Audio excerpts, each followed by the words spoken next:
Jordan C Khan అని ఒక ఆయన బక్సింగ్ అన్నతో పాటు ఉండేవారట. ఆయన నాకు తెలిసిన సోదరుడు ఓ రోజు ఆ రాత్రి ఆయనతో పాటు బస్ చేశాడు.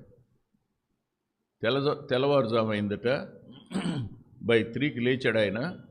లేచిన వాడు బిగ్గరగా ఆరాధన చేస్తాడట. ఆయన ఆరాధన చేస్తున్నప్పుడు ఈయన దగ్గర చిన్న టేప్ రికార్డర్ ఉంటే ఆన్ చేశాడు. ఆయన 3 to 7 ఆరాధన చేశాడట. 3 to 7 చెప్పి ఇలా అన్నాడు, బ్రదరు అసలు ఏం ఆరాధనది, మనం చేస్తున్న ఆరాధన అసలు ఆరాధనేనా అనిపించింది నాకు. వాళ్ళకున్న ప్రత్యక్షత, వారు పొందిన మేలు, వారు పొందిన జీవం, అసలు ఆరాధనని నేను మర్చిపోలేను బ్రదర్ అన్నాడు ఆయన. లేవగానే ఆరాధించే తత్వం మనకు లేదు. ఒంటరిగా ఆరాధించే అలవాటు మనకు లేదు.